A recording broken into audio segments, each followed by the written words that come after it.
Okay, there we go. All right, so hello everybody. Hello. So last week we sort of jumped back to the whole preparation, end of life issues, which I think was really helpful for all of us, myself included, because there were things that I learned that I didn't realize as well. So that was great, and Jenny it was great having Jenny here. So the week before, we left off at the end of the funeral, basically. I mean, we touched on Shiva a little bit, but I'm going to just start with Shiva now because, the whole thing to realize is that, Judaism, in its infinite wisdom, sort of lays everything out for us for that first year. And, I mean, I remember way back in rabbinical school, sort of comparing, the Jewish approach with what was current psychological literature on grief back in those days. And a lot of it's the same, just that it's, you need to take your time. You shouldn't rush it. I'm a big, I've always been a defender or a proponent of Shiva equals 7, not 3. And I know for most people these days it comes down to 3 days, but really,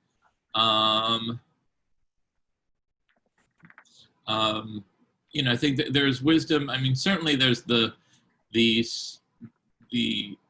symbolic part about 7 being a period of creation, of completion. So you're completing that process. You're completing the initial phase of mourning.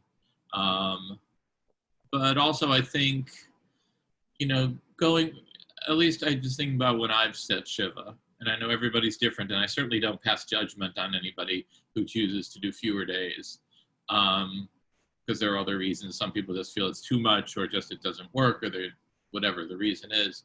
I think, having those 7 days, which really is more like 5 days when it comes down to it, because the first day is the day of the funeral. So that's that's a full day, but it's not a full day. And the last day actually just has to be a couple hours in the morning, technically. So it's really those, and then Shabbat, you're technically not sitting Shiva. People do still see people on Shabbat, but as we'll look later in terms of the rituals, even in terms of wearing the ribbon or the torn clothing, even though you wear it for 30 days, you don't on Shabbat, because even though you are still in mourning, you're not fully observing mourning because it is Shabbat, and that takes precedent. So it really ends up being like, about 5 days or so, give or take. So, I mean, I highly recommend it. But, we'll look at some of the traditions. Also, we'll bring up if people have questions, obviously, you can either raise your hand or put them in the chat. Actually, putting them first in the chat is great, so that way I can see them.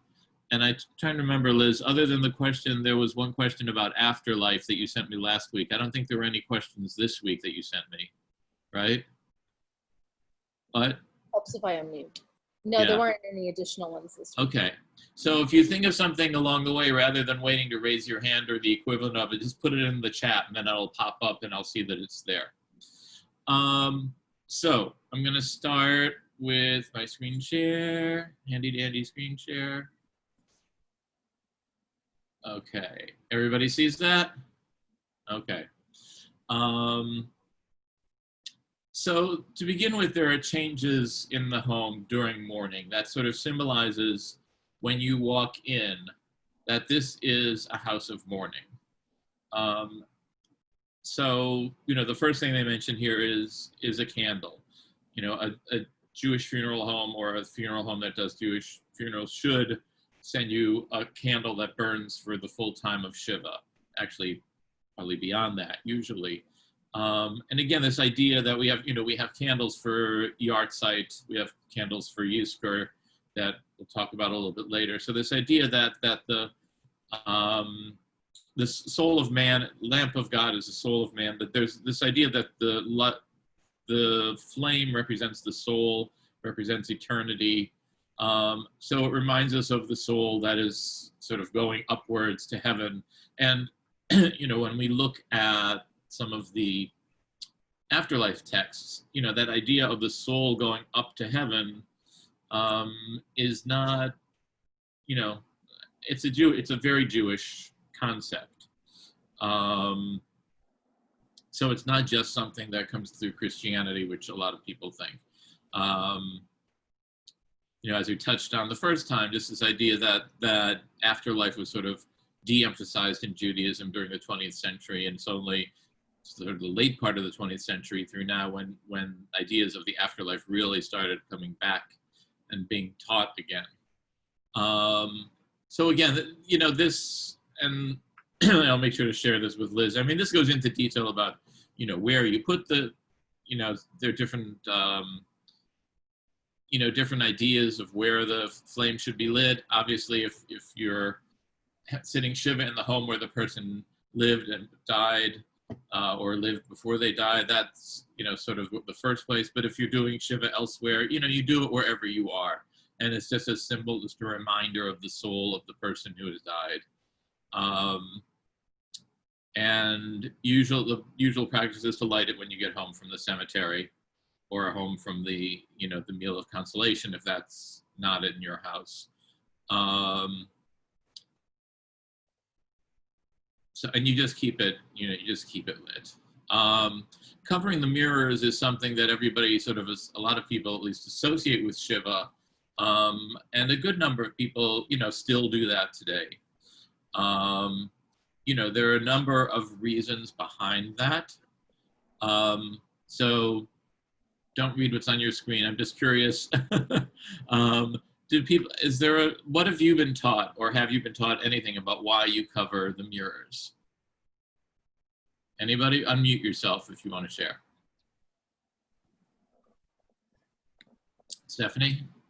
I was always taught that you covered the mirror so that you could focus on the morning and not focus on yourself, and not be tempted to focus on yourself by walking by a mirror and seeing how awful your hair was. Right. So you're not supposed to be focusing on your sort of vanity. Has anybody been taught anything else? Yeah. Sandy? More like superstition, kind of. But I can't remember what the superstition was. That's what I heard. Okay, well, that might come through here, the superstitious part about the mirror sort of reflection of the soul, some of those types of things. Sometimes just why some cultures don't want you to take photographs because they think you capture the soul. Mirrors can also have that sense in folklore. So let's, there are a couple other reasons too. Would somebody like to read number 1 on this page? I will.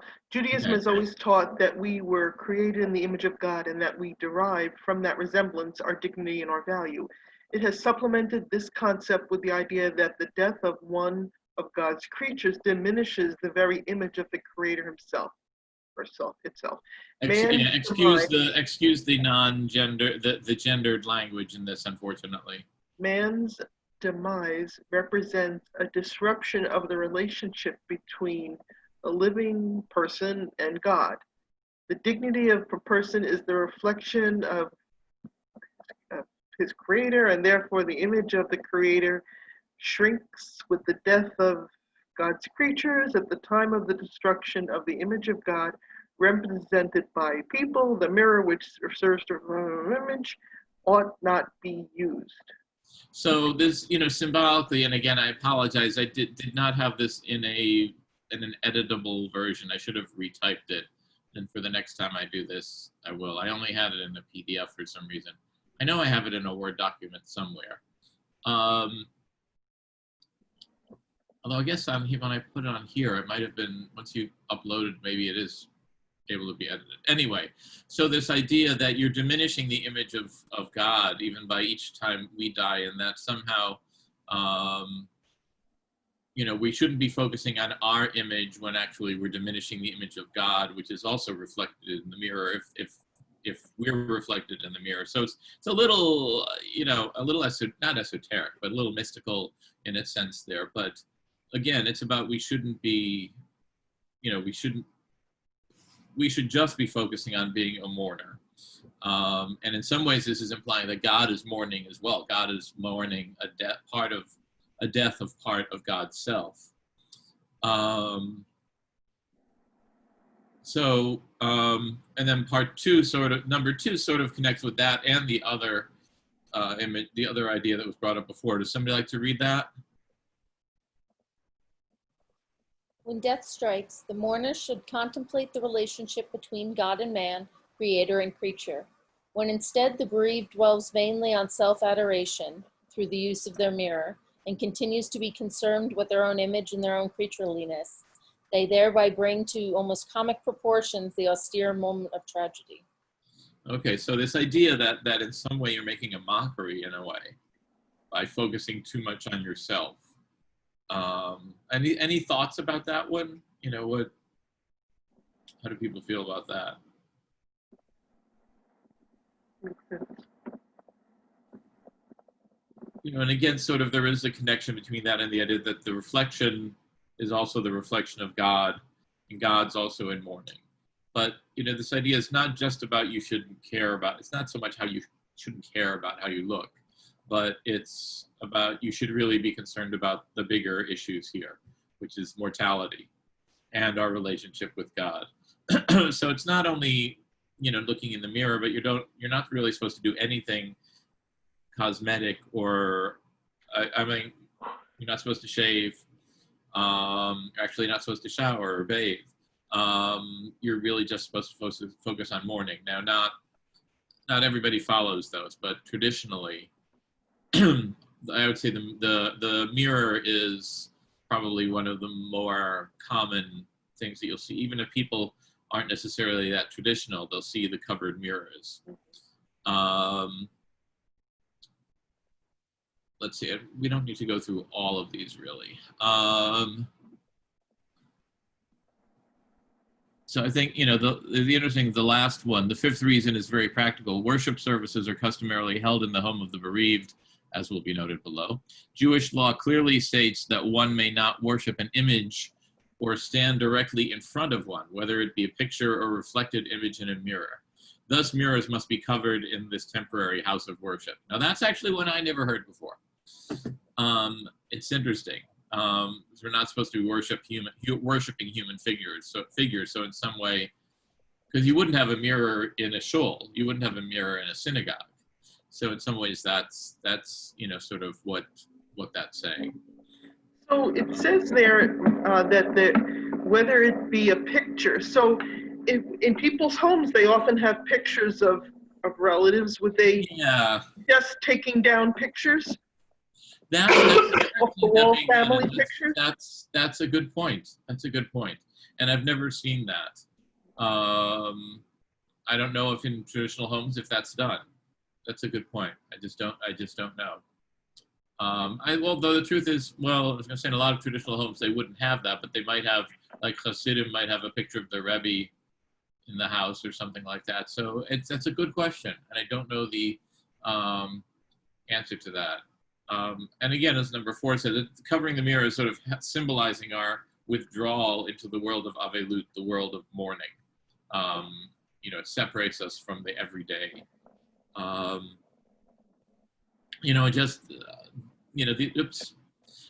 These are just some nuts and bolts, taflis, as we say in Hebrew, things that you would want to go over with the funeral director. They should have benches or stools for the mourners. Again, the idea in biblical times, people would sit on the ground as a sign of mourning, to bring yourself down low. The tradition now is to sit on a stool or a low chair. Obviously, if that's uncomfortable, physically, if that's uncomfortable for you, then don't worry about it.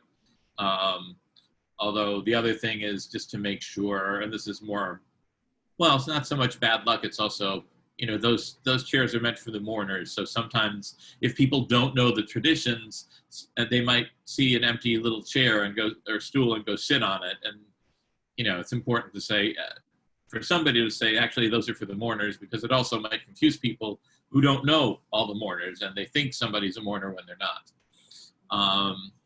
So it's not just like the superstition that, if you're not in mourning, it's bad luck to do it.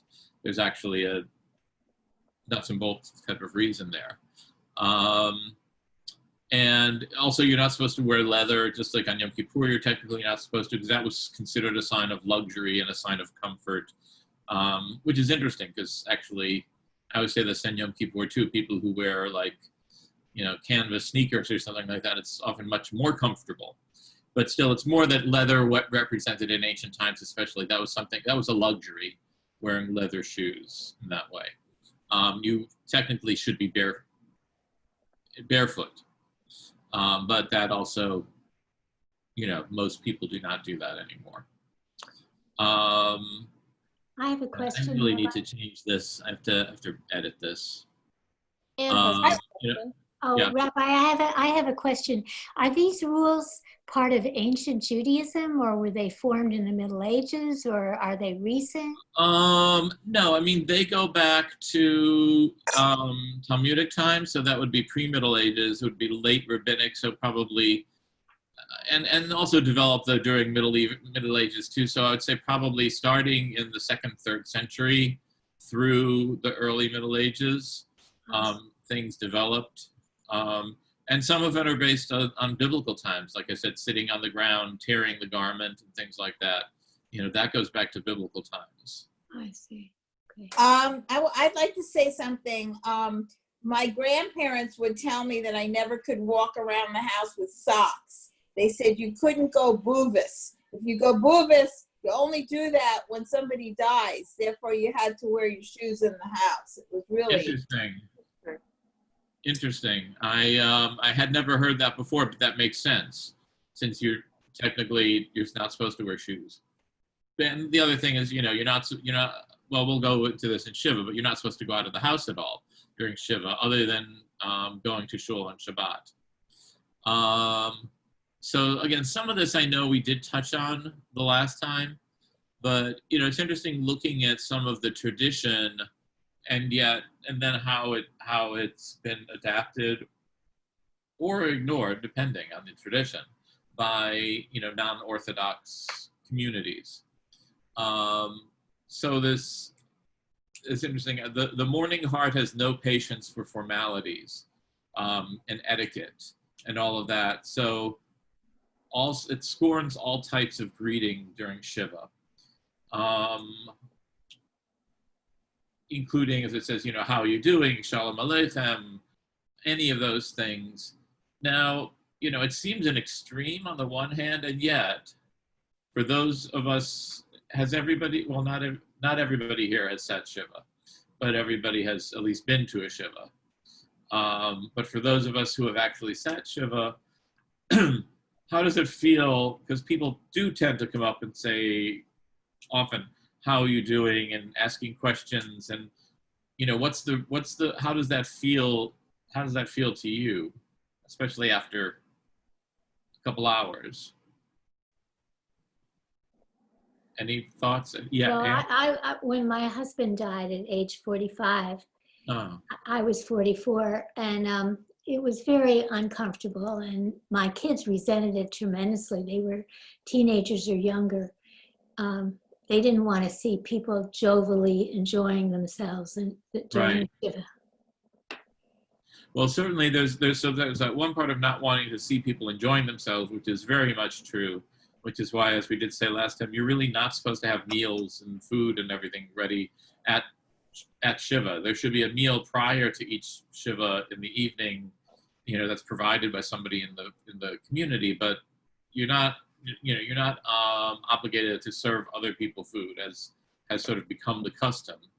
But also just, constantly being greeted, constantly being asked how you're doing, it can be a bit much. So keeping that in mind, the tradition is all you're supposed to say is offer people, words of comfort. The traditional being, may you be comforted along with all the mourners in Zion and Jerusalem, and sit with them, but not make chit chat, not talk to them. The important thing is to let people know you're there, because that's really what it comes down to. And if the person who is in mourning, if they start a conversation, then that's different.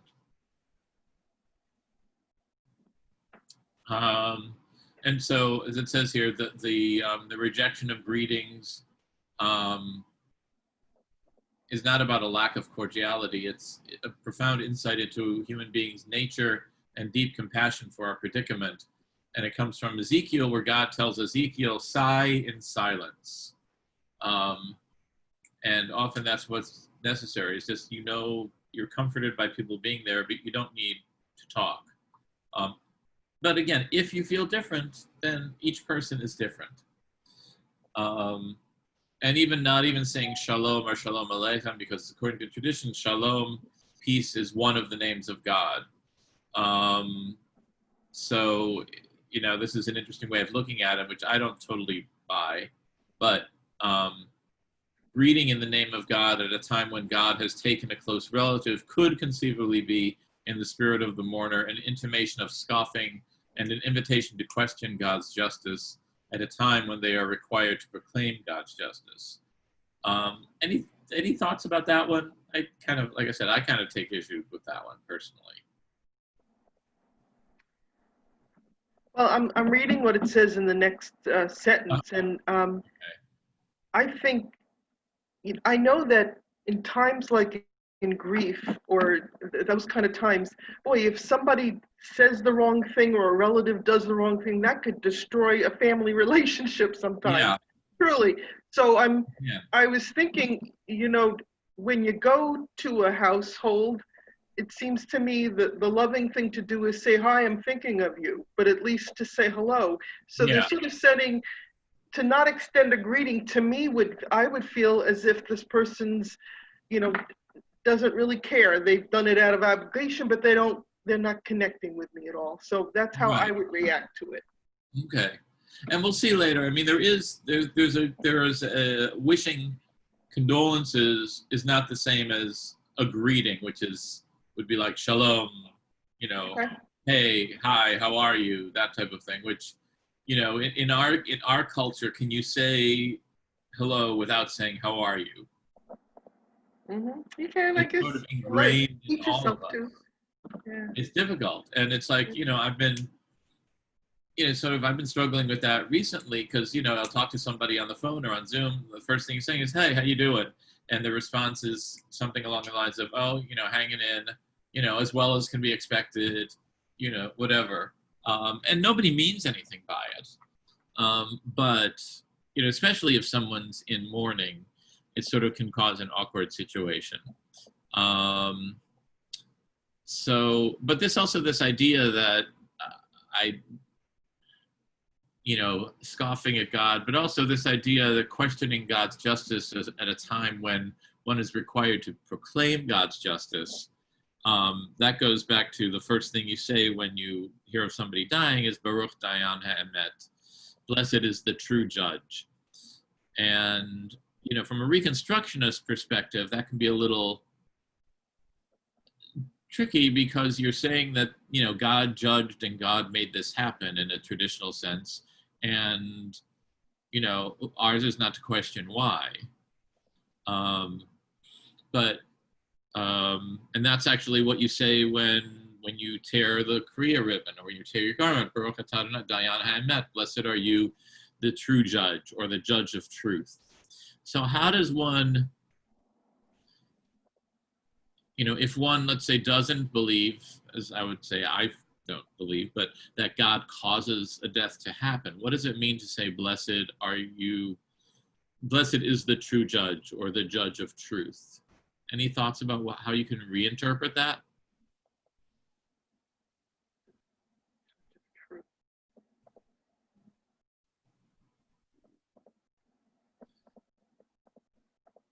So it's I mean, for me, it is a little pushing it a little bit, but to me, it's sort of, and my interpretation is blessing God that there's some things that are beyond our understanding. There is a truth, there is a reality in existence that's beyond our understanding. And that in some way, again, it doesn't totally fit with my theology, but it works well enough that there is a source, God, that in some way may understand things that we don't. And so we're trying to connect with that source, and we're trying to bless that source that helps us to discover the truth of the situation. That's just one way of looking at it. And, you know, sometimes, as with other things in Judaism and religion, sometimes you say blessings, you know, and you don't buy them 100%, but that's a traditional thing to say. And as one of my professors once said in rabbinical school, you know, if you got rid of Kaplan's thing was you really don't say anything that you don't believe. And as, I can't remember which professor it was, I think it was Nancy Fuchs Kramer, who said, you know, if you take out everything that you don't totally believe from the liturgy, you're not going to be left with much. And sometimes that's true. So, again, well, we'll look a little bit into the 30 days, but traditional greetings and things like that, even though you're not in Shiva after the 7 days, you still, the first 30 days, you need to cut people some slack and also just acknowledge that they're still in mourning. And also, you shouldn't necessarily go, hey, how you doing?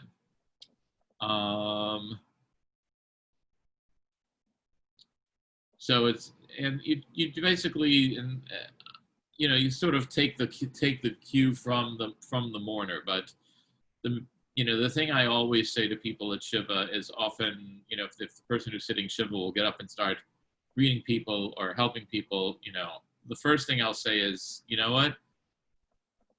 People are here for you. You're not here for the people. You just don't worry if there's enough coffee. Don't worry if someone's, you know, but I should, but you know, I'm the host. No, you're not the host. You're the mourner, you know, and it goes against sort of the etiquette that a lot of us are taught about, you know, and the culture of being, you know, we're a culture that likes to host people. So just to be there as, you know, as a mourner. Now, the one time that you can, you know, say shalom in a more normal type of greeting is Shabbat, like to say Shabbat shalom, but it should still technically should be initiated by the mourner, according to some. Others say it's okay if you initiate it. So again, you need to me, if a mourner comes to services on Shabbat, to say Shabbat shalom certainly makes sense, but you don't want to make idle chit chat. Unless they start the idle chit chat, that's different. And you're not supposed to, you know, greet others in the house of mourning. It's not supposed to turn into a social hour. And again, you know, it happens. It does turn into that. And I guess, I don't know what people's thoughts are. Does that make it more comforting?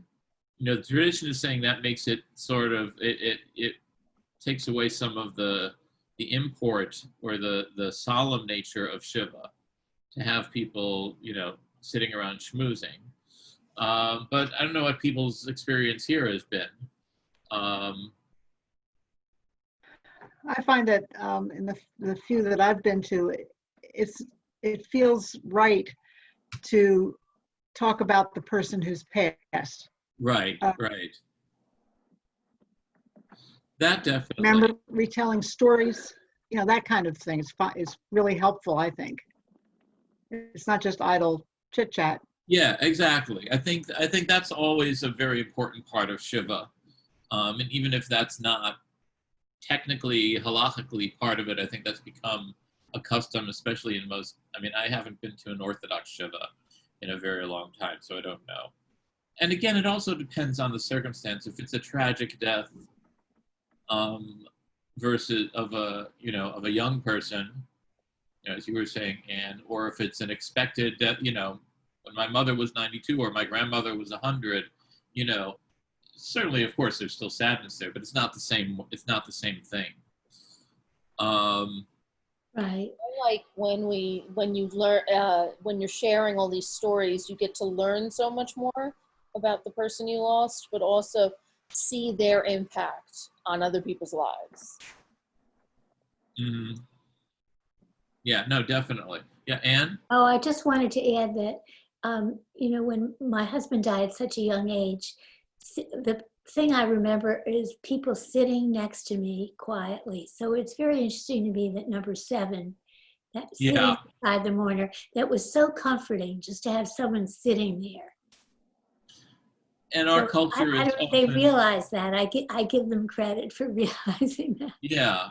And I think, our culture often is uncomfortable with silence, but sometimes that's all that's needed is just to know the person is there. Right. They don't have to say anything.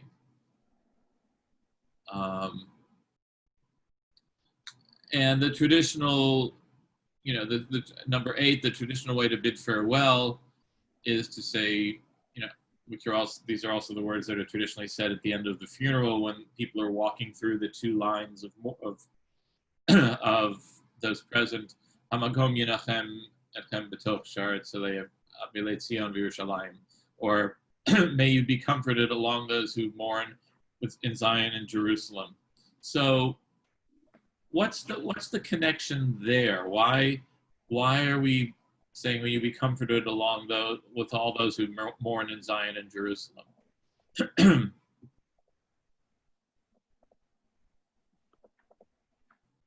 You are not alone.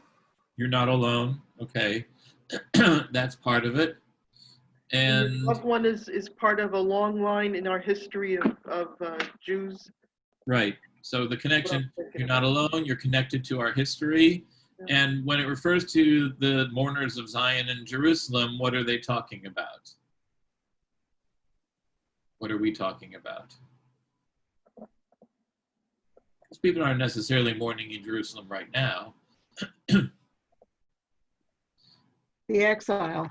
The exile and the destruction of the temple, right. Mhm. So that was sort of the the major event, catastrophe in Judaism, in Jewish history, that affected our entire people, that our homeland, our religious center was destroyed.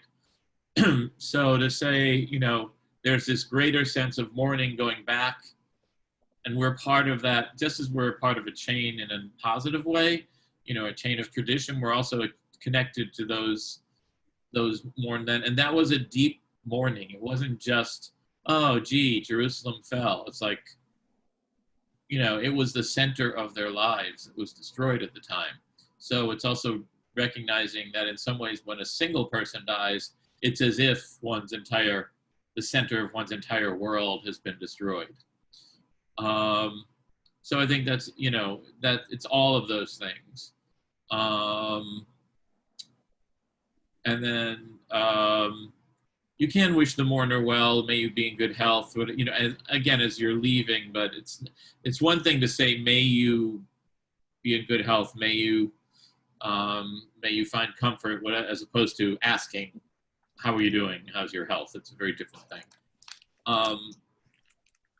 And bringing a gift, bringing material things is really not, it's in violation of traditional custom. And I don't know that it's always in poor taste. It depends, I mean, you're not going to bring, if people bring food, even though that's not supposed to be what's happening, it's not, that's not in poor taste. But obviously you're not going to bring, the equivalent of a housewarming gift to somebody who's in Shiva. But, it also fits in with also not bringing flowers to the cemetery or the funeral home. You don't bring a gift. Your gift is to give charity, give tzedakah in the person's memory. Okay. Wait, hold on. Sorry. Here we are. Sorry. Okay.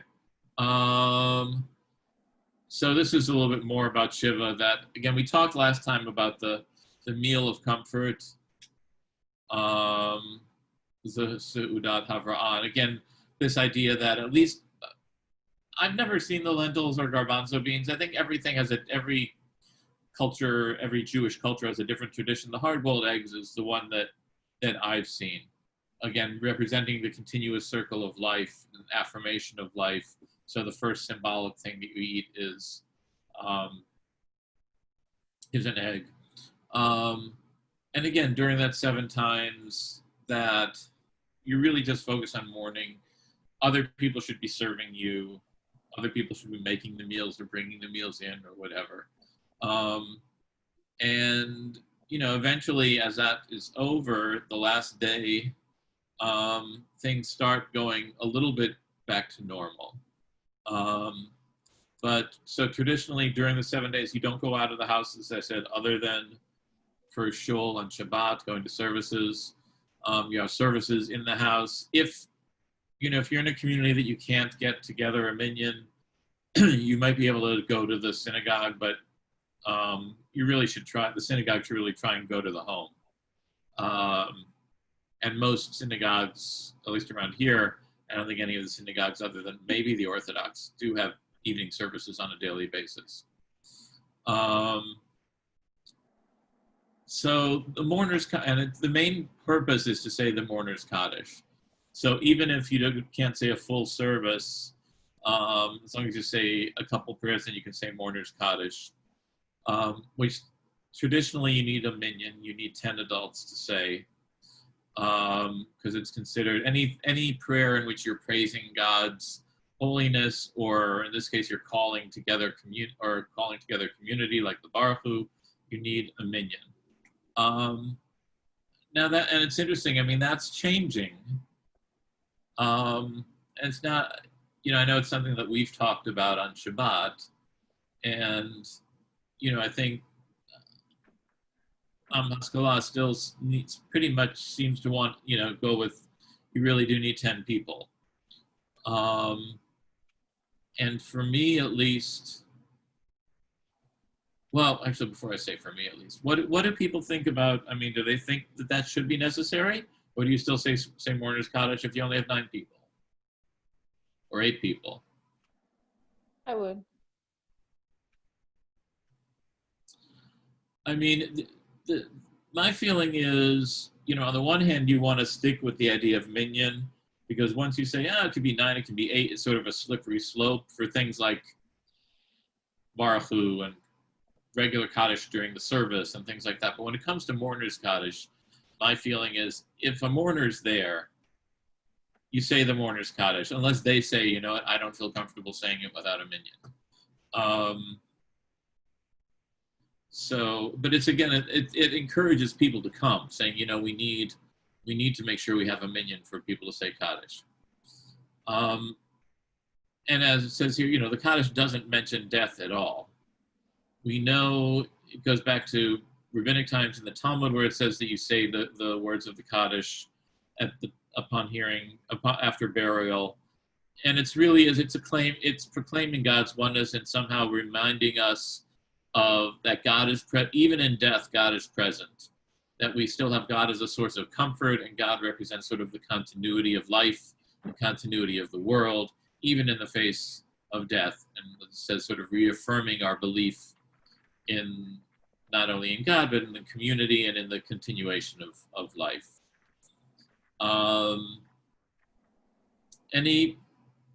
Any thoughts about that? And, because I know there's sometimes people have said to me, why do we say Kaddish? Why can't we say something else? Why don't we say something that has to do with death? Do people have feelings or thoughts or questions about that?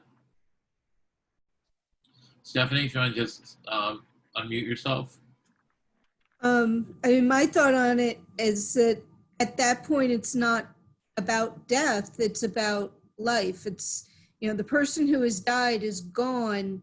They don't need Kaddish as much as we need Kaddish for us moving forward without them. Right. We need God with us as we move forward, because for the person who's died, they're good. They're taking care of whatever it is. For them, it is. But for us, it's not yet done. Right. Sort of my... I mean, at the funeral, at the cemetery, we do say Amalei Rachamim, which is the prayer for mercy on the soul of the person who has died. And that is focusing on death, which makes sense. But even so, the last thing you do before leaving the cemetery is start that transition to say Kaddish. Something else, I know we're going to get to the text later, but I'll bring it in now just because I'm thinking of it. We also have a lot of ancient texts in Talmudic times, but also especially in Kabbalistic literature and mystical literature from the Middle Ages, that, every time we say Kaddish, it helps to raise the person's soul up to heaven. I think, didn't we talk a little bit the last time about the idea that after somebody dies, the soul is sort of hovering around and isn't ready to leave, or doesn't, is sort of just not disconcerted, just confused, not knowing exactly what's going on, and not quite ready to leave this world. So that when we say Kaddish, it's a way to lift up the soul to heaven. And actually, that's why if you go to a traditional service on Shabbat, even on weekdays, but especially on Shabbat, you'll hear mourners Kaddish 4 or 5 times, at least 2 or 3. And again, that's because each time you say it, it helps to raise the soul higher, according to tradition. So even though it's not about death, it's about God, it's about continuity, it's also about in some way you're helping the soul go to the next level and to leave this realm.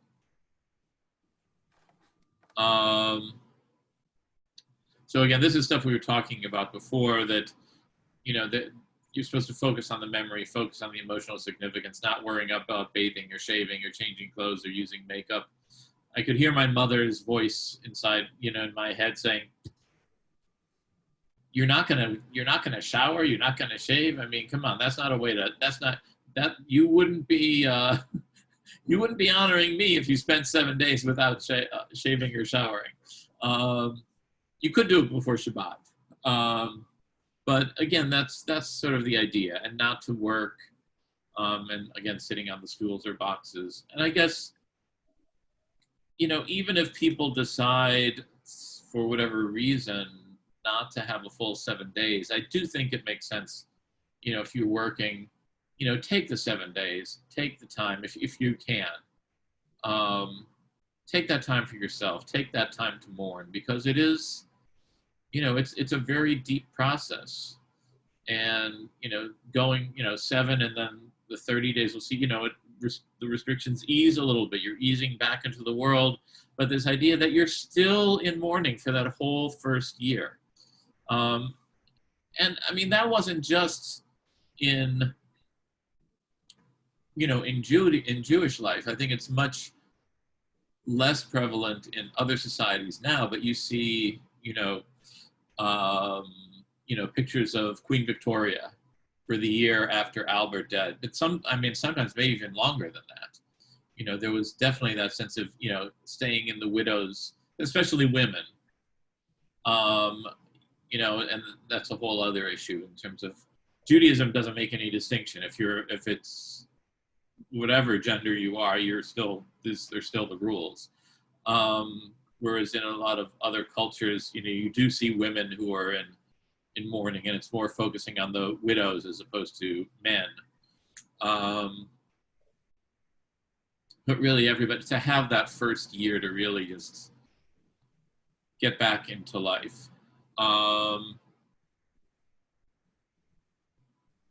Okay, any questions while we're moving? Because we're going to move from Shiva into Shloshim and the year period. And I just want to double check on the timing. Okay. Okay. Any other thoughts or questions about Shiva? I'm super. The chat, my chat somehow seems to have. When I went into screen sharing, my chat sort of disappeared. Is there anything in the chat?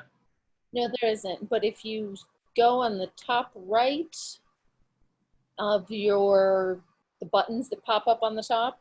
Yeah. Share, new share. Under more should be chat. Oh, okay.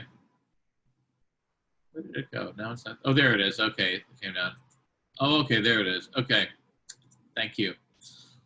All right, so again, Shloshim is you're relaxing things a little bit, and again, everything starts being counted from the day of the funeral. So remember last time we talked about Aninut, which is sort of this limbo phase of mourning between death and the funeral, where you are in mourning.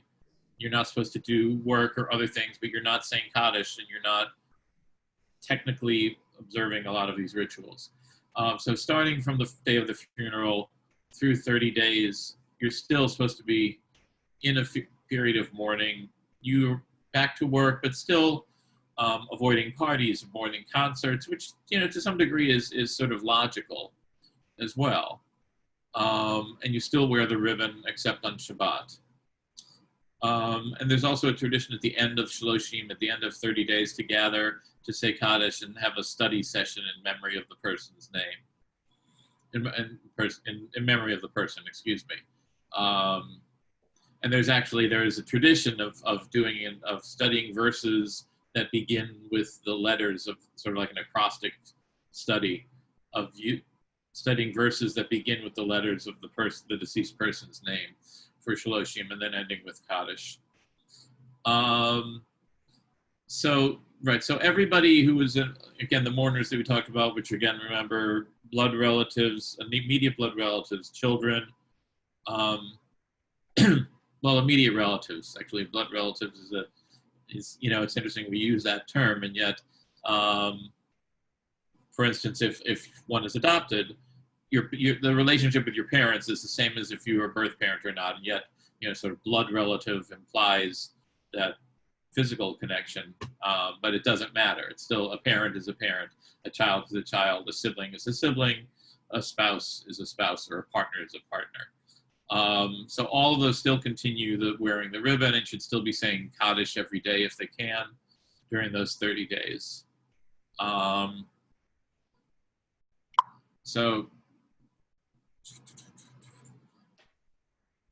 Okay, so now the Shnat HaEvel, the full period, which is actually an 11-month period, if it's a parent who's died, you're supposed to continue saying Kaddish for 11 months, but not for the other relationships. Thoughts about that? Not even spouse? Nope. People do, but technically it's only for a parent that you say 11 months for a full year. And we'll talk about why 11 months and not 12 in a minute, but any thoughts about why?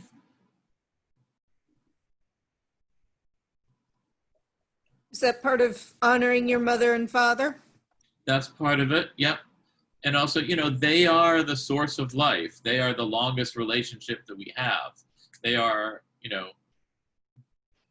and, you know, they are the central relationship from day one, so that they deserve an extra, you know, measure of mourning. Actually, there's in terms of where the rip is supposed to be when you tear the clothing or put the pin, it's supposed to be slightly to the left if for a parent and to the right for others, because left is supposed to be, at least the ancients thought left was closer to the heart, because it was a deeper wound in some ways, even though in other ways that's the first, you know, parent or grandparent. You know, those are the expected losses. The loss of a spouse, that's also, you know, as you get older, that's expected. The loss of a child, obviously, is the deepest and most difficult. And yet still, that's not the one you wear the pin for. And, you know, there's been a lot written on recently, and we don't really have time to get into that, but there's certainly in the Reconstructionist movement and other non-Orthodox movements, things written about, you know, what do you do about being in a period of mourning for a parent when that parent, perhaps you were estranged. And that can be true of any relationship, actually, not just a parent. Or if that person was abusive, how do you somehow acknowledge that the relationship is there and is gone even when that was a difficult relationship? And I think even from a psychological point of view, it makes sense, because if you had, God forbid, an abusive parent, or if you were estranged from that person and they die, you somehow have to find, I hate the word closure because it implies that there really is closure when nothing is ever really closed, but there can be some kind of healing, or some acknowledgement or some partial closure just by acknowledging it. And I think, you know, when people have that difficult relationship, different people do different things. But that certainly wasn't in the ancients' mind when they were coming up with these rituals.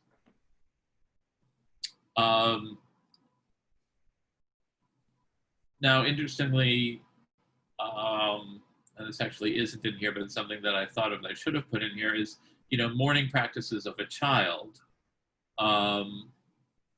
there's a whole discussion in the Talmud about, if a child is younger than 30 days, you don't mourn.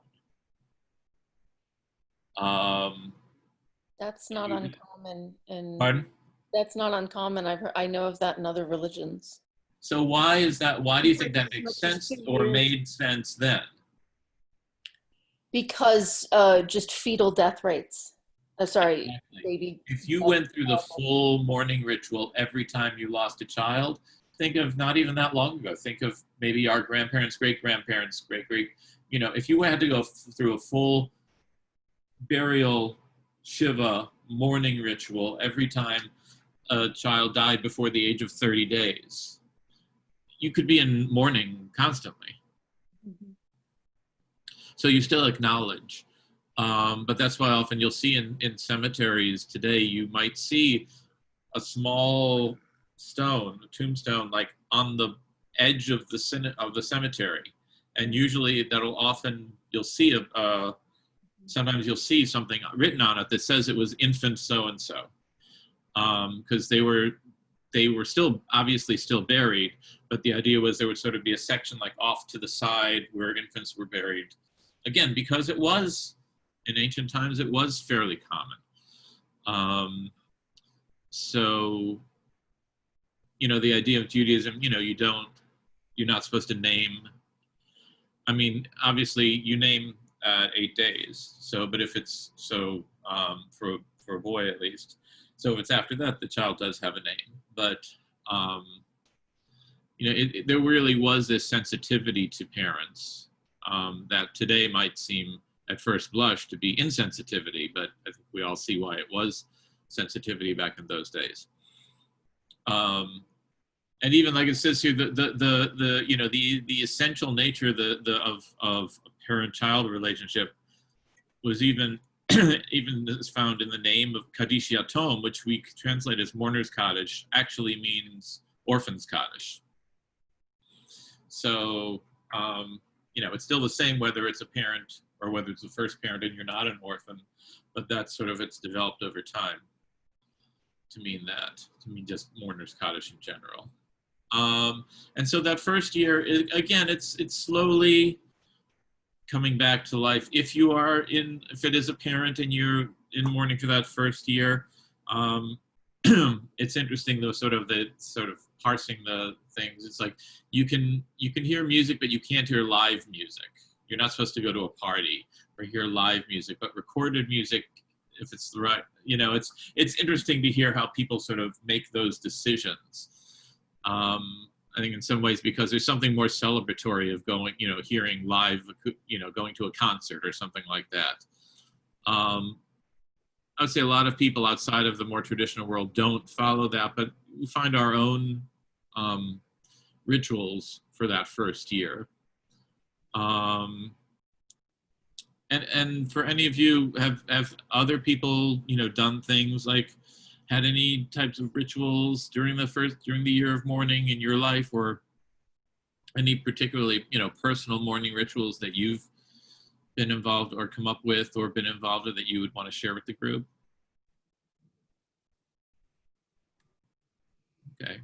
I mean, not for me either. I mean, it's in sort of, sometimes like reading finding readings that are meaningful, or, for me, actually, for me, it was about listening to music that my mother liked or my father liked, not live music, but recorded music. Different ways to honor the person. Well, maybe you're getting to this, Rabbi, but what about the headstone? That's usually done within. Yep, that's coming up. Rabbi, The other thing is, pardon? Are the 4 things that you have listed there from the Talmud, or are they from like modern medical science? This is more modern. Okay. Yeah. I really like the crying as an actual expression of grief, and that feeling denied can erupt in inappropriate times, and it's allowed to be a roller coaster. It's allowed to. Yes. All of those things. That idea that mourning happens however you need it to happen is right. sort of important. And I think, some of that is found in biblical literature and rabbinic literature and other things, in more ancient literature. That idea, it's about, yes, you want to mourn, but you also don't want to overdo it and stop living. So but again, each person, the trajectory is different.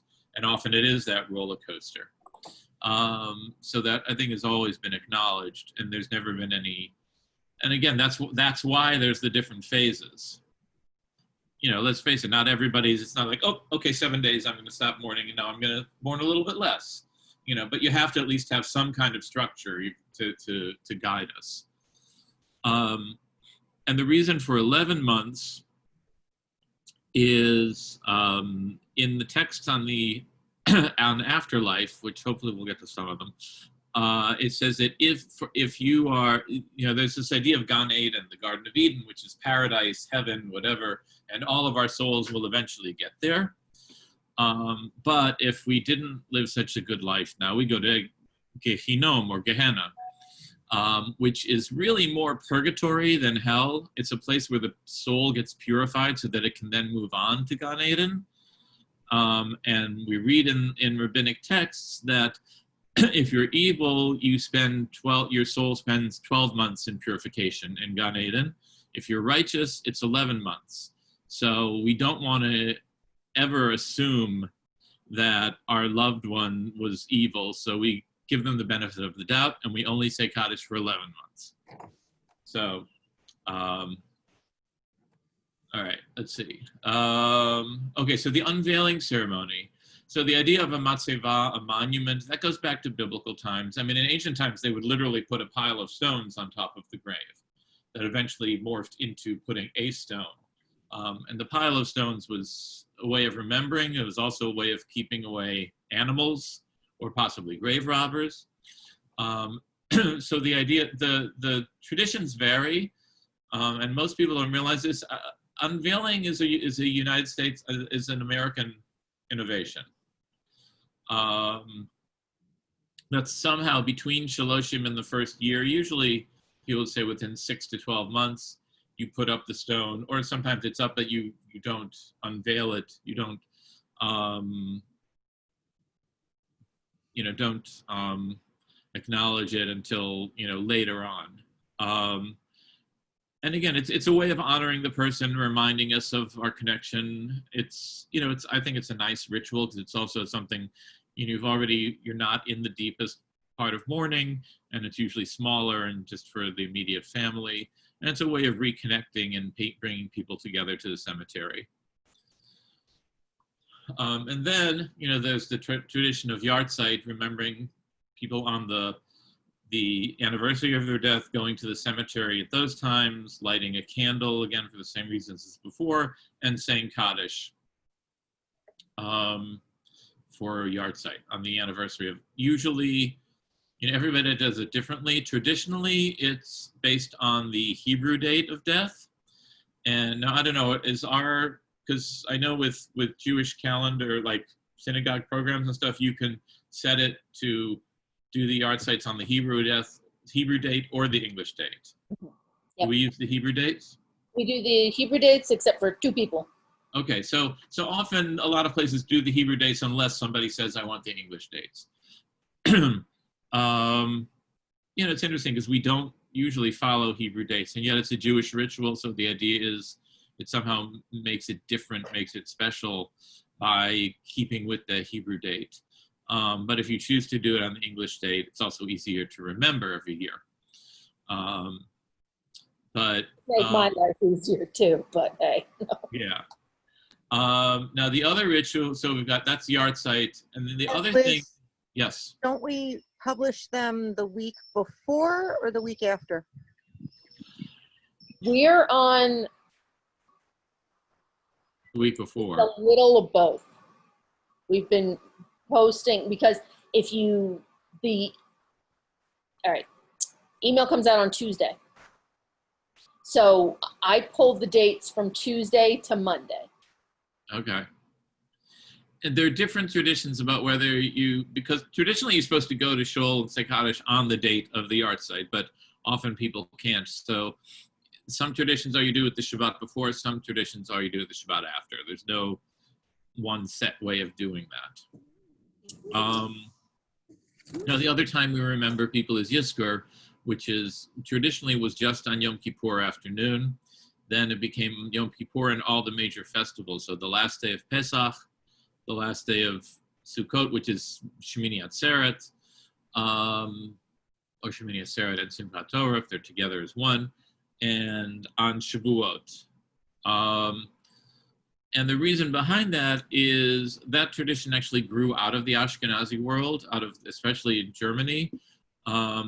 Sephardim, I think, still do not do Yizkor. And again, this started as a tradition in medieval Germany because to read the list of martyrs in a community. Because so many people were killed in the community during the Crusades and other killings, pogroms, etc. The martyred in the Middle Ages in Germany, especially that the tradition began in Germany and then elsewhere in Eastern Europe, that the one time, and then eventually the 4 times during the year when people would be gathered together as a community, seemed to be the time, makes sense for that to be the time when you'd remember the people in the community who had been killed, who had been martyred. So that's really where it originated. But the Sephardic community does not, as far as I know, still do Yizkor. Okay, nope, going the wrong direction. That may, oh, good, that's the end of that. It's good, that's the end of it. So so we do have a little bit of time to look at some of the afterlife texts. But before we switch over to that, are there any other questions you have about the mourning rituals? Because even, there's a lot that we went through in a short period of time.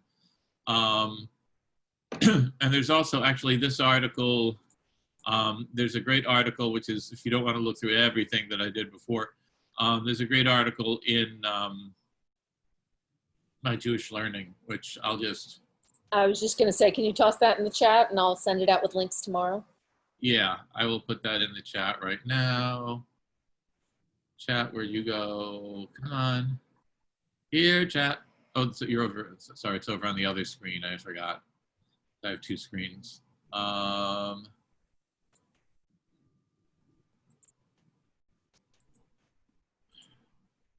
Okay. I mean, My Jewish Learning is always a great place to go for if you're looking for stuff, but that sort of gives a lot of the stuff that I talked about tonight. All right, so any other questions though? Nope. Okay. So, close. What's that? Oh. And I put a version of an alternate mourner's Kaddish that I came across recently that I really like. Oh, so. okay. Oh, cool. Okay. Oh, I think I've seen that one. Okay. Okay, here we go. Oh, wait, how'd that happen? How'd it get so tiny? You're wicked zoomed out. There you go. There we go. All right. So, this is probably well, okay. What did most of you learn about the afterlife in Judaism?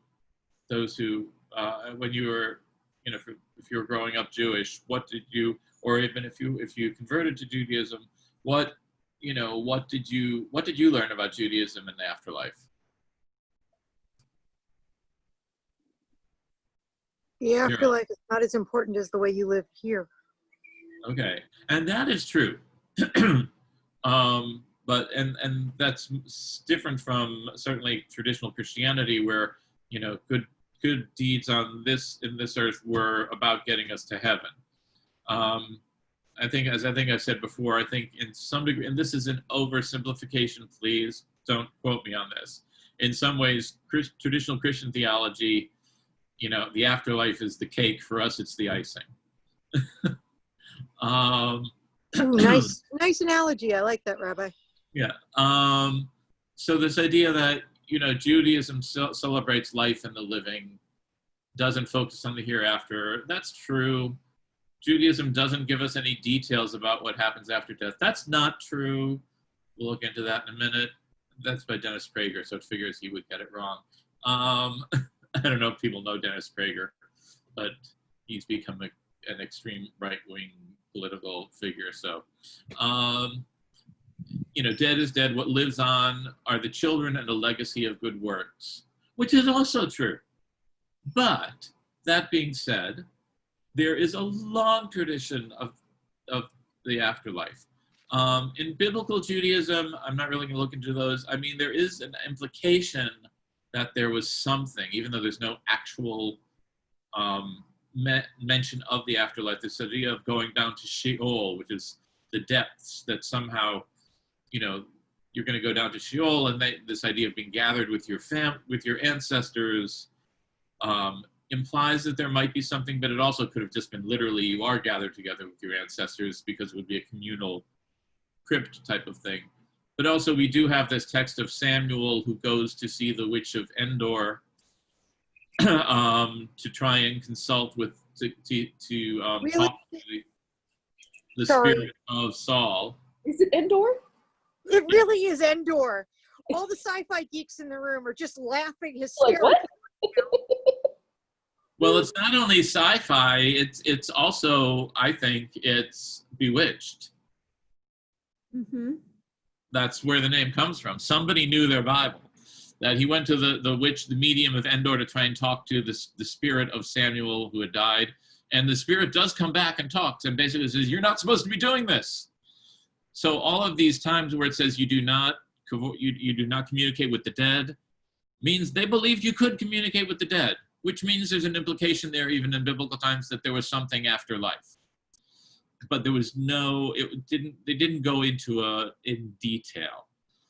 Rabbinic Judaism, in part being influenced by Greek thought especially, started talking about the fact that there was an Olam Haba.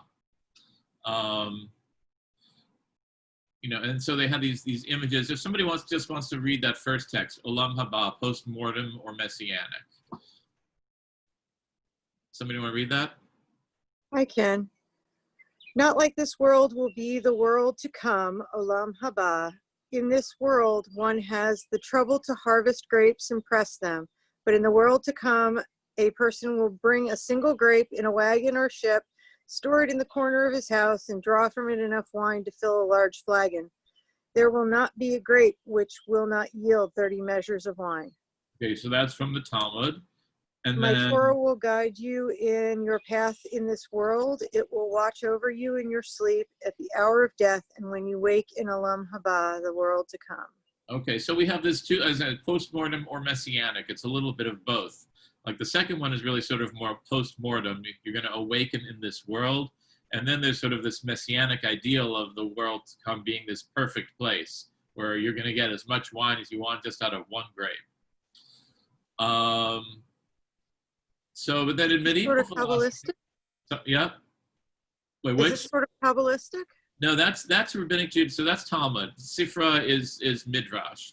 So we haven't even gotten to Kabbalah yet. So we're talking 5th, 6th century here. Kabbalah doesn't come along till the 12th century.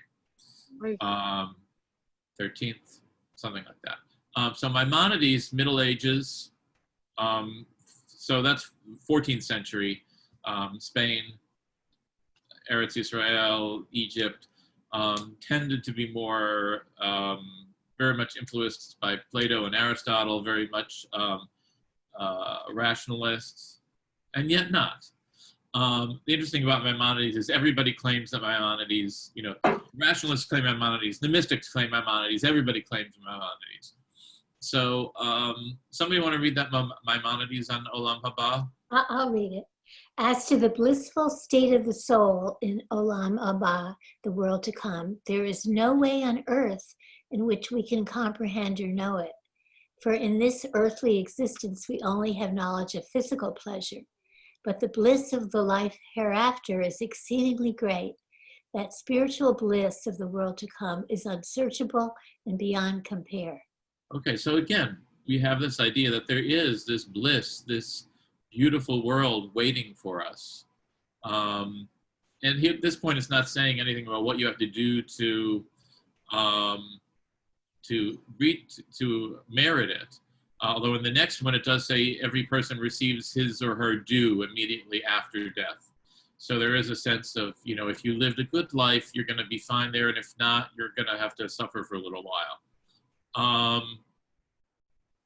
So we also have, and again, this also comes out of Greek thought, the separation of spirit and flesh, that there's soul, not only one soul, but there are three different words: nefesh, ruach, and neshama, and there are different levels of the soul. And we don't have time to go into all of these.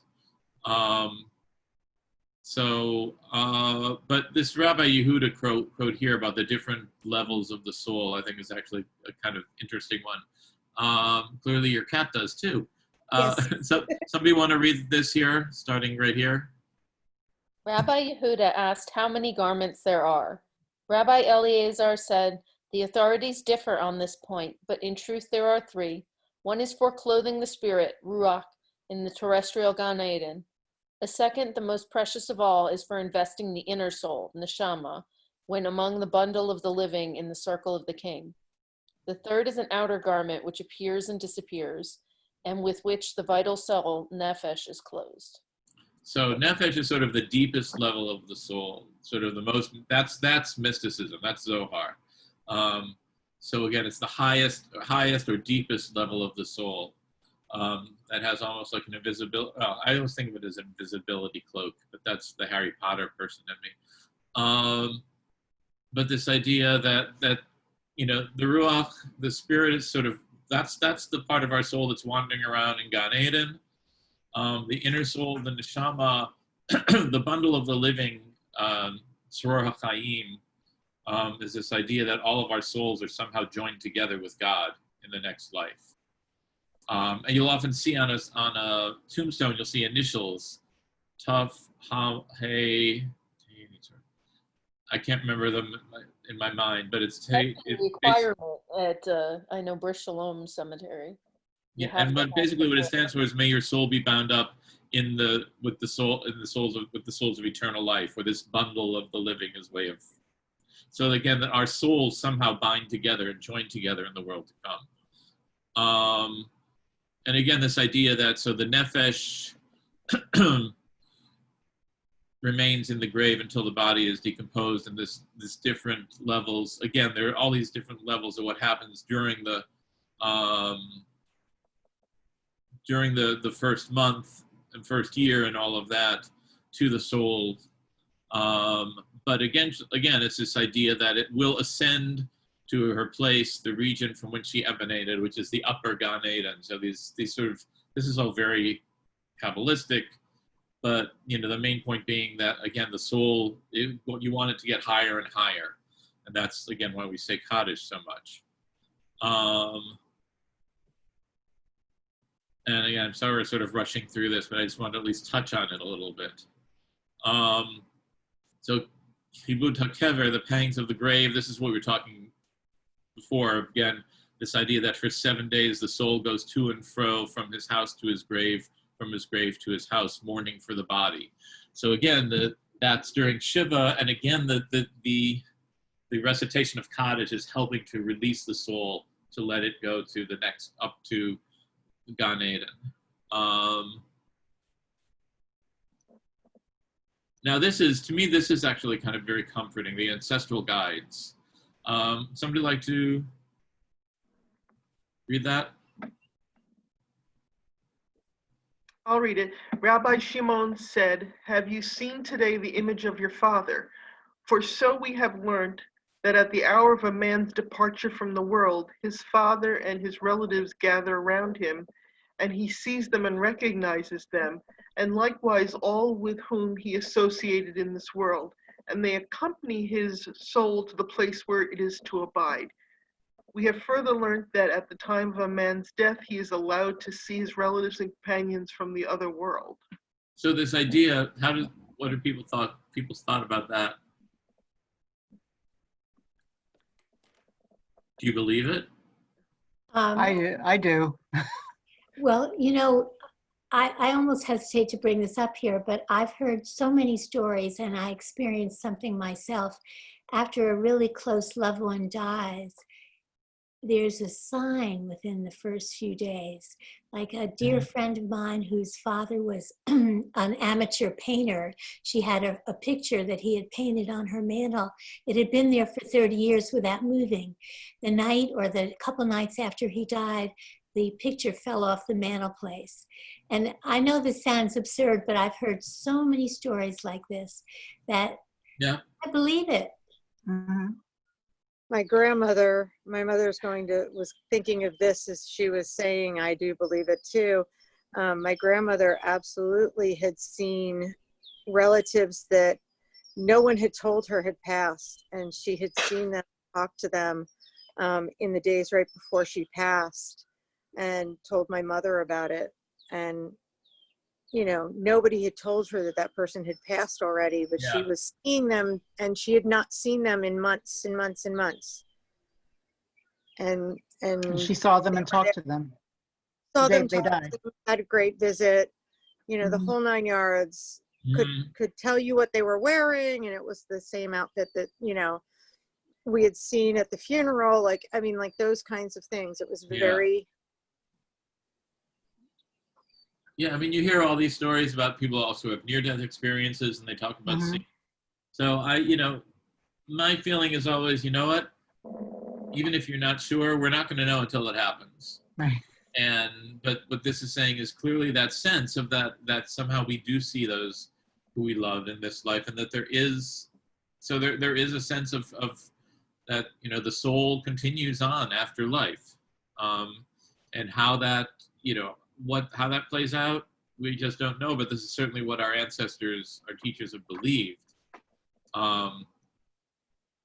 You know, this idea of the life review, that when after somebody dies, they review their life even after death. So now here, I had to include Gehenna and Gan Eden, because this is clearly the rabbis, you know, had active imaginations, and this is partly, I think, because not only, you know, they wanted to. What's the purpose of heaven and hell, right? What is the purpose of it? Controlling the people here on earth. Right, saying, okay, there's going to be a reward or punishment. And sometimes it was, how do you respond to the fact that you see people who were good and righteous and died terrible deaths, or people that were horrible and lived wonderful long lives and seemed to have died just fine. You know, the idea is that, hey, they're going to get what they really deserve in the world to come, can be comforting. So who would like to, well, let's read this whole section, Gehenna and Gan Eden. And again, I apologize for the gendered language here. I think the new version of this book, that this Simcha Raphael's book on Judaism and the Afterlife, there was a new version that came out last year, and I'm pretty sure it's gender neutral, so I have to redo this. Who would like to read? I can. Okay. When a man's soul departs from him, all his relatives and companions in the other world join in and show it the place of delight and the place of torture. There are 5 kinds of punishments in Gehenna, as Isaiah saw them all. He entered the second compartment, and he saw 2 men hanging by their tongues, and he said, "O you who unveils the hidden, reveal to me the secret of this." He answered, "These are the men who slandered, therefore they are thus punished." He entered the third compartment, and he saw there men hanging by their organs. He said, "O you who unveils the hidden, reveal to me the secret of this." And he answered, "These are the men who neglected their own wives and committed adultery with the daughters of Israel." Okay, so you get the punishment based on what your sin is. But again, these are not permanent punishments. These are maybe 11-month punishments or 12-month punishments. So you may be hanging by your tongues or your genitals or, you know, whatever during this time. Again, do I believe this is true? Nah. But it's certainly it's a good lesson. But somebody, who else wants to read the Gan Eden part, the second part? Okay, Wilma, you just have to unmute yourself. Okay. Gan Eden has 2 gates of carbuncle, and 6 myriads of ministering angels keep watch. Each of these angels shine like the radiance of the heavens. When the righteous person approaches, angels remove from him the clothes in which he has been buried, and clothe him with 8 robes of the clouds of glory, and place upon his head 2 crowns, one of precious stones and pearls, and the other of gold. And they place 8 myrtles in his hands and praise him. And they lead him to a place full of waters, surrounded by 800 species of roses and myrtles. Sounds nice. Yeah, I mean, a little heavy on the clothing. But you have to assume you're not going to get weighed down because you're in heaven.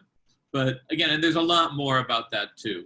But again, these images of, these types of images, again, are sort of rabbinic fantasy. But the idea still is running through all of this is that there is something after life, that the soul does continue, and about the connection between the living and the dead, between, how our actions, saying Kaddish, remembering the person, actually affect the person's soul after death, and that we stay connected after death, and we will be rejoined when we die as well. So it's, anybody who says Judaism doesn't believe in an afterlife, they're wrong. But as I said before, to say it's not the most important thing for us, yeah. Like I said, the icing, not the cake. Mm-hmm. There's some others. Actually, there's only one more about this idea, the bundle of living, Tzvora Chaim, that we're all sort of joined together. All of our souls are joined together after we die as well, which is, again, sort of a nice image that we're all connected. Any other thoughts or questions regarding afterlife? Is there a belief in reincarnation? I believe there's some. We didn't get into that. Yes, there are beliefs in reincarnation, specifically within Kabbalah and Hasidism. The idea Something being about not that we would be. Sorry, go ahead. I was going to say, it's not that we're not going to get reincarnated as a dog or a newt or a tree, but this idea that every soul has a purpose and has a goal in this life, and if we don't reach that goal, the soul comes back in a new body to try and reach that goal. And there are different versions of that, but that's much more within Kabbalistic and Hasidic literature, and certainly within Jewish folk tales, which grows out of that literature. So it does exist. I heard a lot of it when I was in Israel about the Kabbalistic belief that you needed to be buried in Jerusalem in order to be reincarnated correctly and that kind of stuff. Well, that's resurrection at the end of time. So that's a whole lot. The idea being that at the end of times, when the Messiah comes, this is a traditional point of view, everybody is going to be resurrected. One belief also being that somehow everybody's going to be resurrected in Jerusalem on the Mount of Olives. That somehow miraculously all of our bodies will somehow travel there and be reborn there. Now, I thought it was really confusing because there was a whole thing about like the casket had to be facing a certain direction because it's towards there are a lot Jerusalem. of different. Yeah, I don't know about all of those things, but I know that there are strong beliefs in among Kabbalists especially. But even within traditional rabbinic Judaism, the idea is that when there is the end of times, when the Messiah comes, the Messianic days, that everybody will be resurrected. And that's going to be a problem because we're going to definitely be overpopulated. But if the Messiah is here, there won't be a problem with that. Sure, the environmental issues will be all gone. Yeah. So I think we are at about that time, right? Be close. 8:27. So any thoughts or questions? I know, again, with all of this, we're getting through a lot of material in a short period of time. So Any thoughts about either the morning rituals or the afterlife texts? I think, at first it was like, well, they don't really make sense doing them together, but they do, because so many of the morning rituals are connected to the afterlife beliefs. So many of morning rituals are connected to this idea of, just to talk about the angels accompany the soul, same word is used, levaya.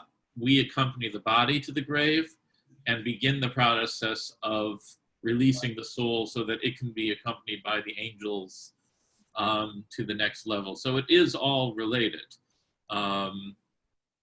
Morning rituals, yes, they are for us, but they're also for the good of the soul of the deceased. So, so again, if you want to read more, Simcha Raphael's book, The Jewish Views of the Afterlife, which again was revised in 2019,